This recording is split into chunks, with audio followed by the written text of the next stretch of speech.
So hello everyone, welcome to Freedom Classes, and we are discussing about the metal casting process. And in previous video we already start the topic of pouring. Okay, तो I hope वहाँ से आपको जो है pouring का concept समझ में आया होगा. ओके, एंड हमने वहाँ देखा था 4 बेसिक एलिमेंट्स के बारे में कि जो pouring है उसमें 4 बेसिक एलिमेंट्स होते हैं. गेटिंग सिस्टम में 4 basic element and that is pouring basin, sprue, runner and ingot. तो ये 4 बेसिक एलिमेंट्स थे जिनसे हमारा जो है बोरिंग कंप्लीट होता है. और 4 बेसिक एलिमेंट्स को हम क्या बोलते हैं? गेटिंग सिस्टम बोलते हैं. ओके, बट आपको अगर कोई भी डाउट लगता है या फिर कोई भी इशू आता है तो आप ना कमेंट करके बता सकते हैं. एंड मुझे पता है कि कुछ वीडियो ऐसी हैं, 2 वीडियोज़ ऐसी हैं जिसमें वॉइस जो है बहुत ज़्यादा ब्रेक होके आ रही है. बट क्या है कि आप अगर नोट्स बनाओगे, जो मैंने नोट्स लिखे हुए हैं, जो मैंने लिखा है, एंड अगर आप उसको एक बार बना के लिख कर एक बार पढ़ लोगे, ठीक, तो आपको हर एक पॉइंट जो है अच्छे से क्लियर हो जाएगा. जो मैंने लिखा हुआ है वहाँ पर वही मैंने बोल कर समझाया है. एंड इतनी ईजी लैंग्वेज लिखी है कि आपको एक बार में पढ़ने में, 2 बार में पढ़ने में समझ में आ जाएगा अच्छे से. ओके, तो आई होप वहाँ से आपको जो है कोई भी प्रॉब्लम आए तो आप इतना काम कर सकते हैं. तो आज का जो टॉपिक है उसको हम स्टार्ट करते हैं. बस थोड़ा सा स्टार्ट करने से पहले एक चीज़ और मैं बता दूं फिर से कि जो पोरिंग है उसमें गेटिंग सिस्टम होते हैं. तो 4 बेसिक एलिमेंट्स होते हैं. तो सबसे पहला बेसिक एलिमेंट जो है वो है पोरिंग बेसिन. ये जो है हमारा पोरिंग बेसिन, इसको मैं एक बार फिर से डिस्कस कर रहा हूँ. Pouring basin, pouring basin. Okay, इसके बाद क्या होता है? फिर हमारा होता है स्प्रू. स्प्रू को हम डाउन स्प्रू भी बोलते हैं. एंड स्प्रू के बाद फिर आता है रनर. रनर के बाद आता है गेट. ओके, गेट और इन गेट, गेट और इन गेट बोलते हैं इसको. इन गेट, ओके, इन गेट बोलते हैं, ज़्यादा बेटर रहेगा. तो ये जो हमारे 4 बेसिक एलिमेंट हैं. अब होता क्या है कि जब हम पोरिंग करते हैं, ओके, तो लिक्विड मेटल को जब हम पोर करेंगे अपनी कैविटी के अंदर, तो सबसे पहले जो लिक्विड मेटल है, मोल्टन मेटल जो है, सबसे पहले कहाँ पोर करेंगे हम लोग? पोरिंग बेसिन में. पोरिंग बेसिन से होता हुआ स्प्रू से होता हुआ, स्प्रू से होता हुआ सीधा रनर में जाएगा. एंड रनर से होता हुआ कैविटी में जाएगा इन गेट के थ्रू. इन गेट से होता हुआ, ओके, इन गेट जो है वो कैविटी के अंदर खुलता है. एंड कैविटी उसमें से जो है इनगेट से जो है हमारा लिक्विड मेटल जो है कैविटी के अंदर जाता है. तो ये 4 बेसिक एलिमेंट्स हैं हमारे गेटिंग सिस्टम के. तो आई होप यहाँ से ये चीज़ें, 4 बेसिक एलिमेंट जो है वो अच्छे से क्लियर हो गए होंगे कि क्या क्या होता है गेटिंग सिस्टम में. मैं लिख देता हूँ यहाँ पर फिर से, ताकि कि जो है अच्छे से चीज़ जो है क्लियर रहे आपको. पहला जो है वो है पोरिंग बेसिन.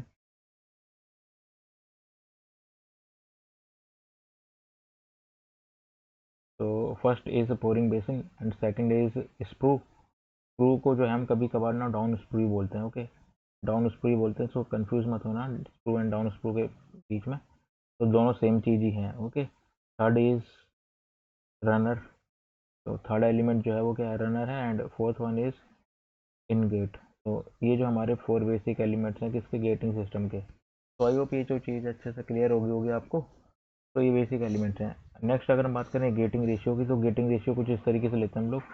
गेटिंग रेशियो जो होता है वो area of sprue, A S, into area of runner and into area of gate. तो कुछ इस तरीके से जो हम लेते हैं गेटिंग रेशियो को. ओके, तो इसको आप ऐसे ना याद भी रख सकते हैं. जैसे सबसे पहले फिर जो हमारा मोल्टन मेटल है, लिक्विड मेटल है, स्प्रू से स्प्रू में जाता है तो एरिया ऑफ स्प्रू, फिर रनर में जाता है, फिर गेट में जाता है. ओके, तो इस तरीके से जो है गेटिंग रेशियो बनता है. इसको हम आगे देखेंगे गेटिंग रेशियो होता है क्या है.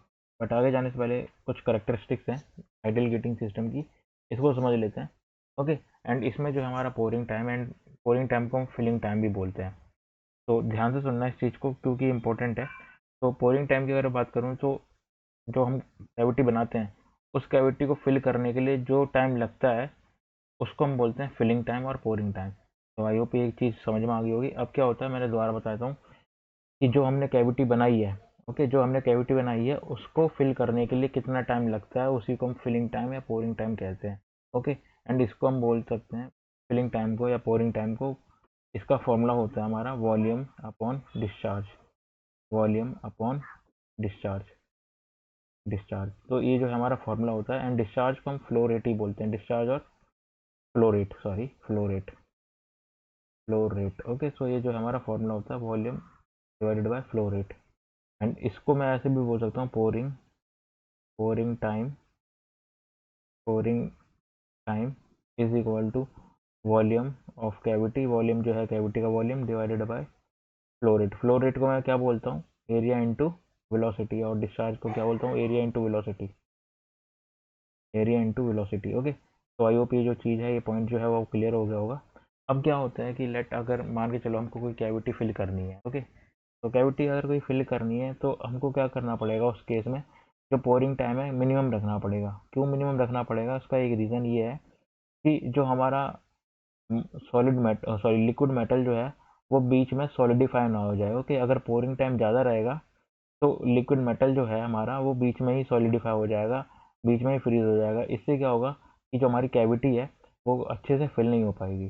तो कैविटी अगर फिल नहीं हो पाएगी अच्छे से तो क्या होगा, तो कहीं ना कहीं जो हमारी कास्टिंग है उसमें डिफेक्ट देखने को मिलेगा। तो हमको क्या करना है, कुछ पोरिंग टाइम ऐसा रखना है कि सबसे मिनिमम पोरिंग टाइम हो। तो उसके लिए क्या करते हैं, तो हमारे पास अगर बात करूँ फॉर्मूला, तो वॉल्यूम अपॉन डिस्चार्ज का फॉर्मूला होता है। एंड वॉल्यूम जो है कैविटी का, उसको हम चेंज नहीं कर सकते। ओके, अगर बात करें कोई वॉल्यूम, हम किसी कैविटी को बना रहे हैं तो कैविटी का हम शेप या वॉल्यूम तो चेंज कर नहीं सकते हैं। ओके, तो ये जो है वॉल्यूम तो कांस्टेंट रहेगा, ठीक। बट एरिया जो है, एरिया भी जो क्या रहेगा, वो भी क्या रहेगा, रनर का एरिया कांस्टेंट रहेगा। ओके, तो एरिया भी जो रहेगा कांस्टेंट रहेगा, बट यहाँ पे हम लोग किस में चेंज कर सकते हैं, वेलोसिटी में चेंज कर सकते हैं।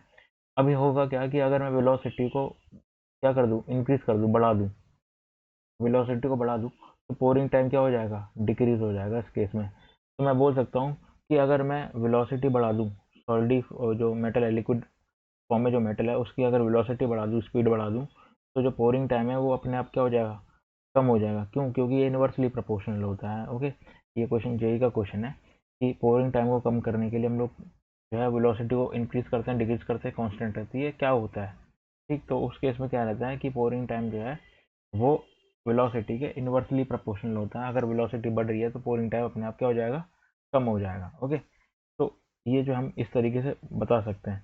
ऐसा क्यों कर रहे हैं उसका रीज़न ही मैंने बता दिया, क्यों, क्योंकि जो हमारा मेटल है वो कैविटी को फिल करते करते बीच में सॉलिडिफाई ना हो जाए, और हो गया तो डिफेक्ट आ जाएगा, ठीक है। तो इसलिए हम लोग क्या करते हैं, पोरिंग टाइम को कम ही रखते हैं, मिनिमम रखते हैं। ओके, और एक चीज़ और है, एक पॉइंट और है, यहाँ पर पूछा था कि जो फर्नेस है, जो फर्नेस जहाँ से हम लिक्विड मेटल बना रहे हैं, मतलब सॉलिड को लिक्विड में कन्वर्ट कर रहे हैं, फर्नेस, तो वहाँ से जो कैविटी की जो दूरी है वो भी क्या होनी चाहिए, कम होनी चाहिए, ठीक है। ट्रैवलिंग टाइम जो है फर्नेस से और कैविटी तक का वो भी क्या होना चाहिए, ज़्यादा दूरी ना ज़्यादा दूर नहीं होना चाहिए। ओके, इससे क्या होता है कि अगर ज़्यादा दूर होगा तो टाइम जो है वो क्या हो जाएगा, बढ़ जाएगा। विद इन, अगर मैं बात करूँ 3 to 4 सेकंड में हमको क्या करना चाहिए, फर्नेस से निकाल के मेटल जो है वो क्या कर देना चाहिए, पोर कर देना चाहिए कैविटी के अंदर। इससे क्या होगा कि पोरिंग टाइम क्या होगा, मिनिमम होगा। एंड सॉलिडिफिकेशन जो रहेगा वो बीच में नहीं हो पाएगा। ओके, सॉलिडिफाई नहीं हो पाएगा बीच में। तो आई होप ये जो पॉइंट है अच्छे से क्लियर हो गया होगा। तो अगर मैं बात करूँ इसके यूनिट की, कि जो पोरिंग टाइम के जो यूनिट है, तो यहाँ पे देख सकते हैं वॉल्यूम की यूनिट क्या होती है हमारी। यहाँ पे जितनी भी यूनिट्स हैं हम लोग एमएम में लेंगे, तो यहाँ वॉल्यूम की यूनिट क्या होती है, क्यूब होती है, मीटर क्यूब, ठीक है। तो हम इसको किस में लिखेंगे, एमएम, मिलीमीटर क्यूब में लिखेंगे। एंड अगर हम बात करें डिस्चार्ज की और फ्लो रेट की, तो डिस्चार्ज और फ्लो रेट को मैं ऐसे लिख सकता हूँ, एरिया इंटू वेलोसिटी। तो एरिया की यूनिट क्या होती है, एमएम में, एमएम स्क्वायर होगा, इंटू वेलोसिटी का यूनिट क्या होगा, मीटर पर सेकंड होता है। तो मैं इसको क्या लिखूंगा, एम पर सेकंड लिखूंगा, क्योंकि ये जो है कुछ इस तरीके से जो हमारी पोरिंग टाइम की यूनिट है। ओके, तो कुछ पॉइंट्स हैं जो मैंने अभी डिस्कस करे, इन्हीं को मैं लिख देता हूँ, फिर आपको अच्छे से समझा दूंगा। The time taken, first point है, कलर चेंज कर देते हैं। First point, the time taken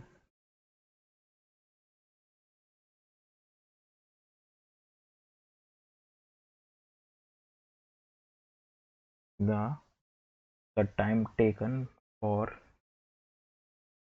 pouring molten metal, pouring molten metal, the time taken for pouring molten metal into cavity, in cavity, into cavity should be minimum, to be minimum.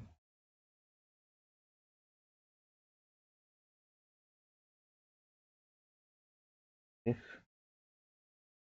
is to ensure, और ये क्यों करते हैं, this is ensure that,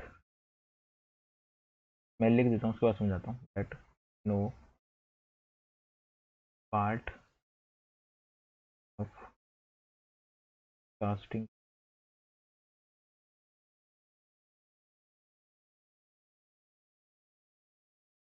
would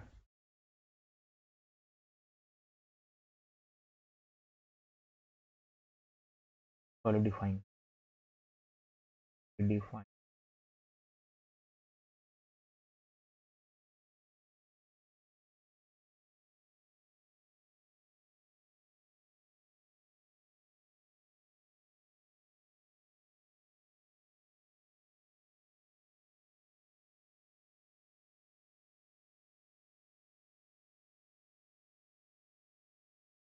okay. तो यहाँ पर जो मैंने पॉइंट लिखा है वही सेम पॉइंट मैंने बता भी चुका हूँ। The time taken for pouring molten metal into casting cavity should be minimum. This is ensure that no part of casting cavity should start solidifying before complete filling of cavity. Okay, तो वही चीज़ जो मैंने बताई है वही यहाँ लिख दिया वो। ओके, इसी को कंटिन्यू करते हैं आगे। pouring टाइम डिपेंड, तो ये किस पे डिपेंड करता है? pouring टाइम ना, इसको लिख देता हूँ, उसके बाद फिर मैं समझाऊंगा। pouring टाइम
तो यहाँ पर जो है मैंने फर्स्ट पॉइंट को ही लिखा है कंटिन्यू करते हुए।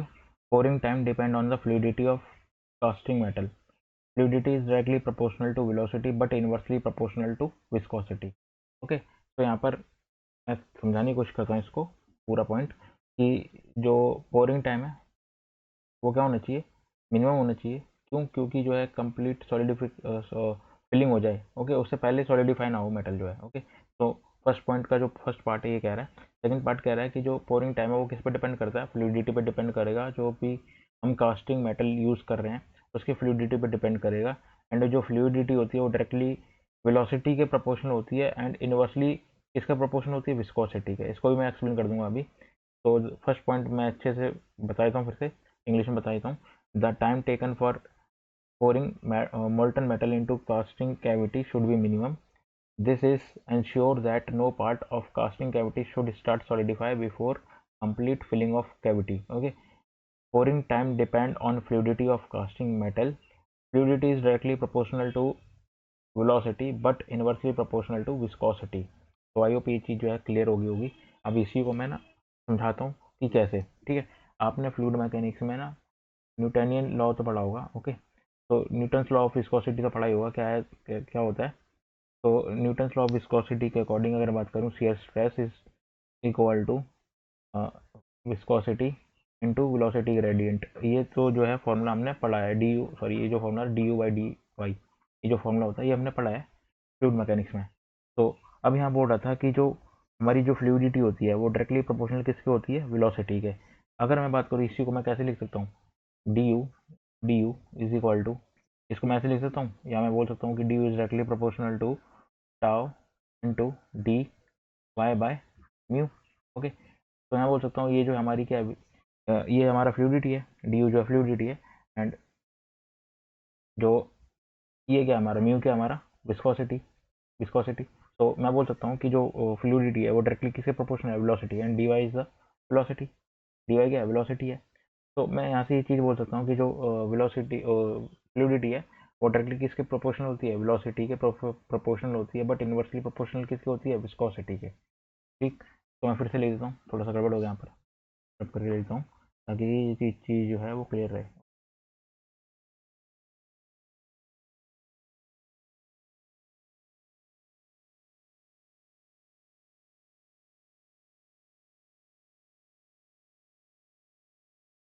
तो मैं यहाँ बता रहा था,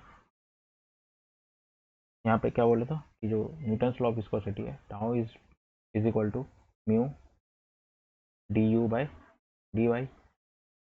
ओके, तो यहाँ से मैंने बोला था कि जो फ्लूइडिटी है, d u fluidity is directly proportional to tau into d y divided by mu. Okay, तो यहाँ से ये समझ में आ रहा है कि जो फ्लूइडिटी है, fluidity fluidity fluidity is directly proportional to velocity, velocity and inversely proportional to viscosity, viscosity. तो आई होप ये जो पॉइंट है क्लियर हो गया होगा, फर्स्ट पॉइंट जो है। ओके, सो फर्स्ट पॉइंट जो है क्लियर हो गया होगा। उसके बाद अगर बात करूँ सेकंड पॉइंट की, सेकंड पॉइंट में जो है कुछ इस तरीके से, तो मैं लिख देता हूँ, उसके बाद एक्सप्लेन करूँगा। The velocity of molten metal,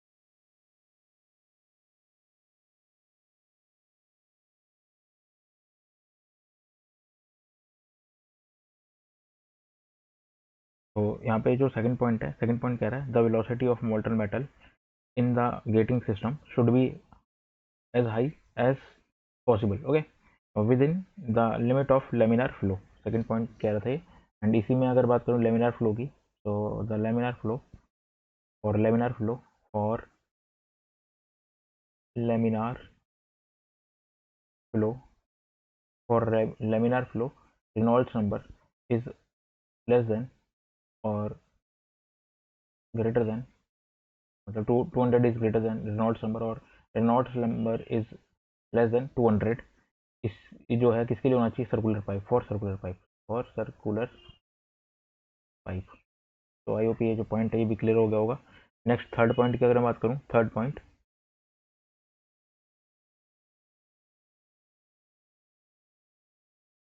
flow metal, और third point flow of metal, flow of molten metal, flow of molten metal in gating system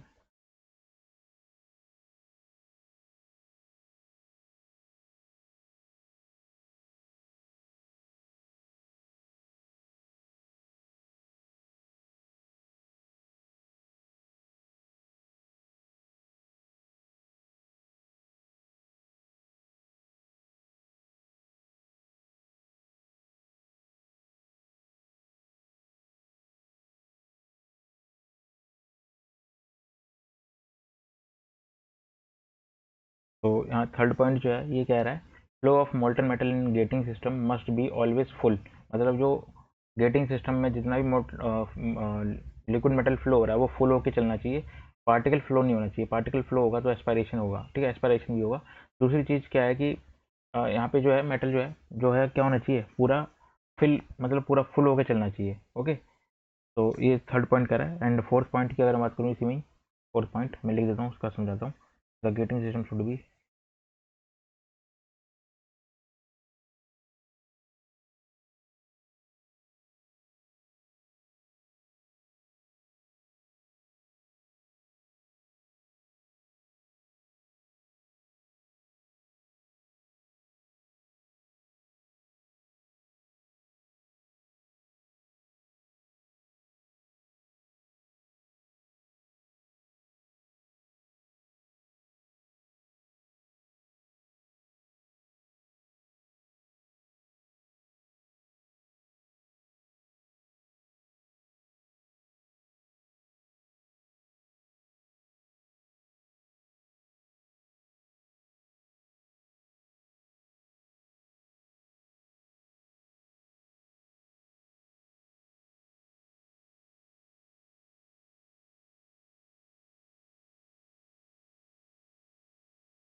यहाँ पे फोर्थ पॉइंट कह रहा है the gating system should B such that any impurities present in the molten metal must be separated before entering into the casting cavity. तो जितने भी impurities हैं वो पहले ही सेपरेट हो जानी चाहिए कास्टिंग कैविटी में एंटर करने से पहले। Okay, so fourth point is simple point. And fifth one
okay, तो यहाँ फिफ्थ पॉइंट की अगर बात करें, aspiration effect and sand erosion taking place in pouring process has to be eliminated in gating system. तो एस्पायरेशन इफेक्ट होता है and sand erosion होता है, इसको भी क्या करना है, एलिमिनेट करना है, जितना कम हो सके उतना कम करना है।